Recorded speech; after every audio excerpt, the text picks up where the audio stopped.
30 years. That is how long the world has waited for answers in the murder of Tupac Shakur. 30 years of barbershop debates, internet forums, documentary specials, and podcast deep dives. 30 years of theories pointing fingers at everyone from rival rappers to gang members to police corruption.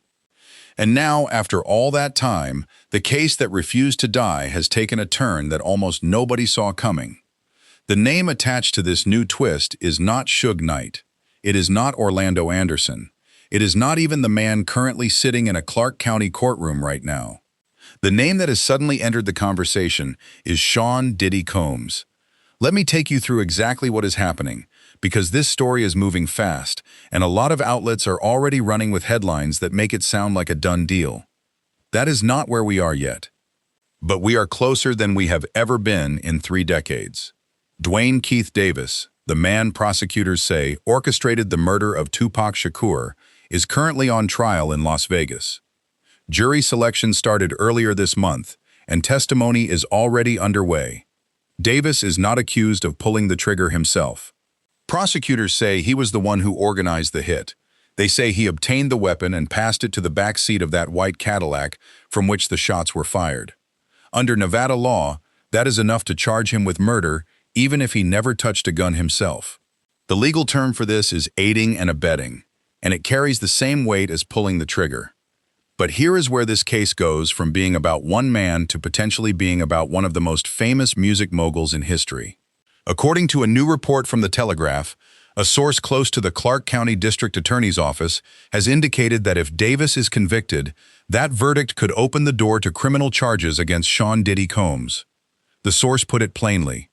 The door remains open on what charges could be made against Diddy, but a conviction gives prosecutors a green light to take action. Now, let me be very clear about what this means and what it does not mean. This is not an indictment. This is not a confirmed charge. This is an anonymous law enforcement source telling a British newspaper that the possibility exists. The elected district attorney has not confirmed any plans to pursue Combs. However, the source went on to say that action could come very soon if the Davis trial ends in a conviction. Why is Diddy even in this conversation? It goes back to Davis himself. In a 2008 police interview, and later in his own memoir, Davis claimed that Diddy wanted retaliation against Tupac and Suge Knight. The background to this goes back to the mid-1990s, when the East Coast-West Coast rivalry was at its peak. Death Row Records, led by Suge Knight and home to Tupac, was locked in a bitter feud with Bad Boy Records, led by Diddy and home to the notorious B.I.G. Davis. Alleged that Combs offered $1 million for the hit. He claimed Combs told him he would give anything for Knight's head. These are not new claims. They have been floating around for years in hip-hop circles and true crime discussions. But they are resurfacing now because Davis is on trial, and his credibility is literally being tested in front of a jury. If a jury believes him about his own role in the shooting, that adds weight to what he has said about Diddy. There is another layer to this story that makes it even more complicated.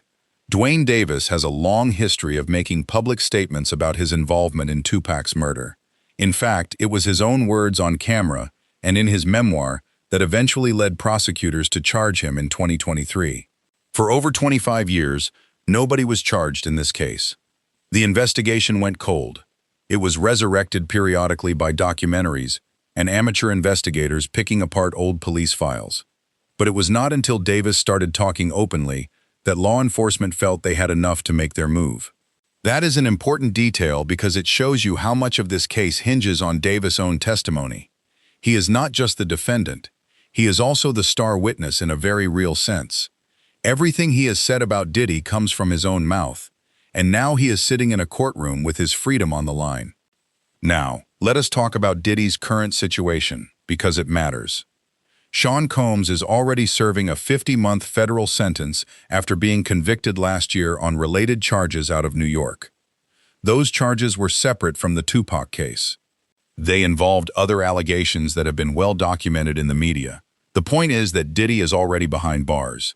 The idea that he could now be facing a murder investigation tied to one of the most infamous unsolved cases in music history, on top of everything else he is already dealing with, is a lot to process. Even for people who have followed his legal troubles closely, this feels like a whole new level.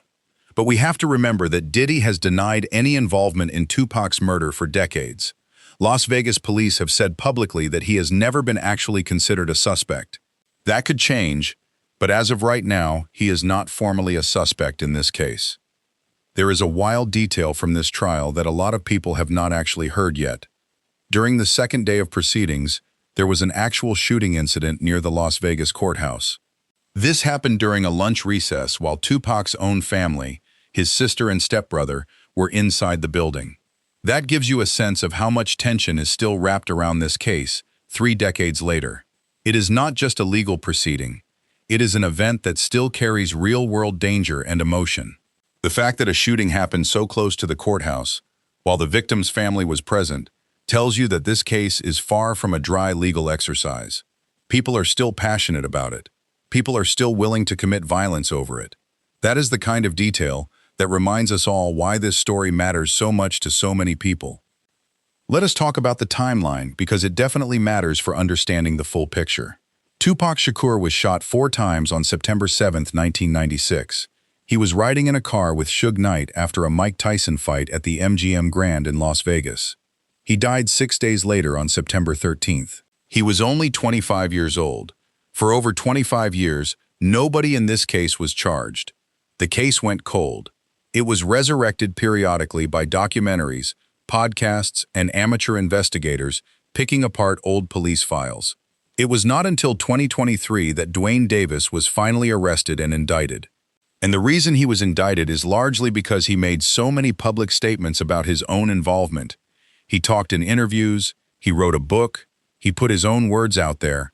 Prosecutors felt that they had enough evidence to make their move, based on his own admissions. That brings us to where we are now in 2026.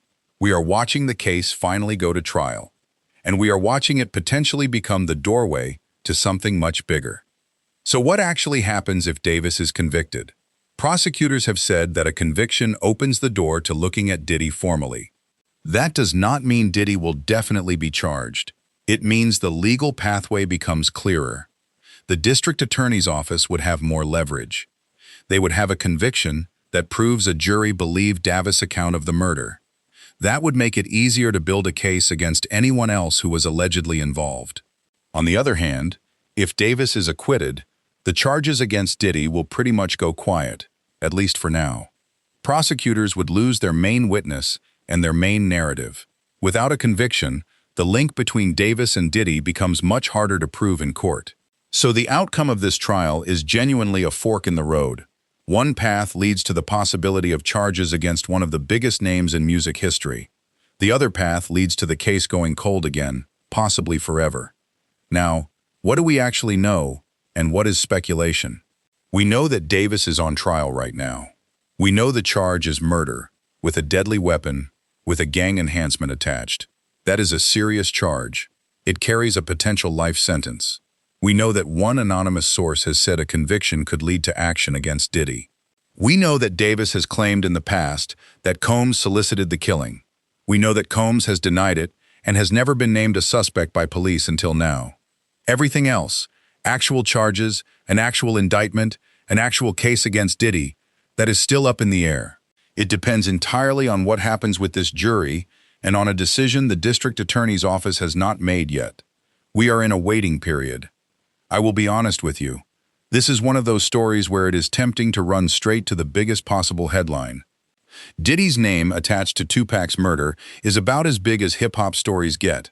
But as someone who covers these cases, I believe it is my responsibility to tell you where things actually stand. Not where we want them to stand.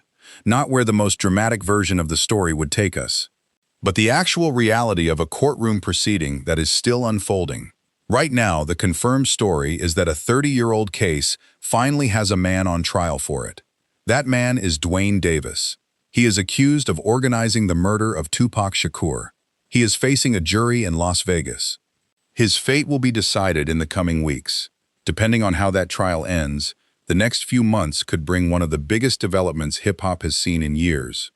I want you to think about what this means for the culture. Tupac Shakur was not just a rapper. He was a voice for a generation. He spoke about injustice, about struggle, about life in America's inner cities. His music continues to resonate with millions of people around the world. His death was a turning point in hip-hop. It marked the end of an era and the beginning of a more dangerous, more commercial phase of the genre. For 30 years, his murder has been a wound that never fully healed. His mother, Keefe Shakur, spent years fighting for justice before she passed away. His fans have never stopped demanding answers. And now, finally, there is a trial. It is happening in a Las Vegas courtroom. It is happening in front of a jury. It is happening while his family watches from the gallery. There is also a broader cultural context to consider. This case touches on issues of celebrity accountability, the intersection of music and violence, and the way that fame can shield people from consequences for decades. Diddy is one of the most successful music executives in history. He built an empire. He influenced fashion, television, and popular culture. He has been a symbol of black excellence in business, but he has also faced numerous allegations over the years. Some have been settled out of court. Some have been denied. Some have been litigated. The Tupac case is different because it involves murder. It is not a civil dispute. It is not a contract negotiation. It is a life and death matter that has haunted the hip-hop community for 3 decades. If Diddy were to be charged, it would send shockwaves through the entertainment industry. It would be a moment that people would talk about for years to come. But we are not there yet. And I want to repeat that because it is important. We are not there yet. There is a trial happening right now. That trial is about Dwayne Davis. It is not about Diddy. Diddy's name is being mentioned in connection with the trial, but he is not a defendant. He is not even a formal suspect at this moment. The district attorney has not announced any plans to charge him. The anonymous source who spoke to the Telegraph is just that, anonymous. It is a data point. It is not a verdict. It is not a confession. It is a signal that prosecutors are paying attention to the connection between Davis and Diddy. But paying attention is not the same as filing charges. So we watch. We wait. We see what the jury decides. And that is the thing about trials. They are unpredictable. You can have all the evidence in the world and still lose a jury. You can have a weak case and still win because the jurors connect with your story. We do not know what is happening in the minds of those 12 people sitting in Clark County. We do not know how they are receiving the testimony. We do not know if they believe Davis or if they think he is lying. That is the mystery at the heart of every trial. And this trial has more mystery than most because it involves a story that has been told and retold for 30 years. Everyone has an opinion. Everyone has a theory. Everyone thinks they know what happened. But only a jury gets to decide what is legally true. If you have been following this case for a long time, you probably remember all the other moments when it seemed like justice was finally coming. There was the 2018 documentary that reignited interest. There was the 2023 arrest that gave everyone hope. There were the grand jury proceedings that remained secret for months. This case has had more false starts than almost any other in recent memory. But this time feels different. This time there is actually a trial happening. This time there is a man in a courtroom facing a jury. This time there is watching it unfold in real time. That does not guarantee a conviction. It does not guarantee that Diddy will ever be charged. But it is progress. It is more progress than we have seen in 25 years. Now I want to bring this back to what matters most for those of us who follow these stories. We are witnessing history. Whatever happens in this trial, it will be remembered. It will be studied. It will be discussed in documentaries and podcasts for years to come. If Davis is convicted, it will be a landmark moment in hip-hop history. If he is acquitted, it will be a devastating blow to everyone who has waited for justice. And if Diddy is charged as a result of this trial, it will be one of the most significant legal developments in the history of entertainment. That is the stakes we are dealing with. That is why we are paying attention. I also think it is worth reflecting on what this case says about the passage of time. 30 years is a long time. The world has changed dramatically since 1996. The internet has transformed everything. Social media has changed how we consume news. The music industry is completely different. But some things remain the same. The hunger for justice. The desire to see wrongs made right. The need to know what really happened to a young man who had so much more to give. Tupac would be 55 years old today. He would have had decades of music, activism, and art ahead of him. His death robbed the world of that. And that is why this case matters so much. It is not just about a celebrity. It is about a life that was taken too soon. It is about a family that never got closure. It is about a generation that grew up with the mystery of his murder hanging over the culture. We will continue to follow this case closely. We will bring you updates as they happen. We will separate fact from speculation. We will tell you what is confirmed and what is still uncertain. That is our commitment to you, because we know that you care about this story. We know that you want the truth, and we know that you deserve honest, reliable coverage of one of the most important cases in music history. So stay locked in. Pay attention to the trial. Watch what happens in the courtroom. Listen to the testimony. Read the legal filings, because the next few weeks could change everything. And when that moment comes, when we finally get a verdict, when we finally know what happens next, we will be here to break it down for you. We will tell you what it means. We will explain the legal implications. We will connect the dots. That is what we do. That is why you are here. So do not go anywhere. The story is still unfolding. The trial is still happening. The truth is still out there, and we are going to find it together. Now, if you have been watching this video and you want to see more content like this, make sure you subscribe to this channel. Hit that notification bell so you never miss an update. Like this video if you found it informative. Drop a comment and let us know your thoughts on the case. Do you think Diddy will eventually face charges? Do you think Davis will be convicted? We want to hear from you. Your engagement helps us bring you more of the stories that matter. And if you know someone who follows this case, share this video with them. The more people who have access to accurate information, the better we all understand what is really happening. Thank you for watching. Thank you for trusting us with your time, and we will see you in the next one. Stay safe, stay informed, and never stop seeking the truth.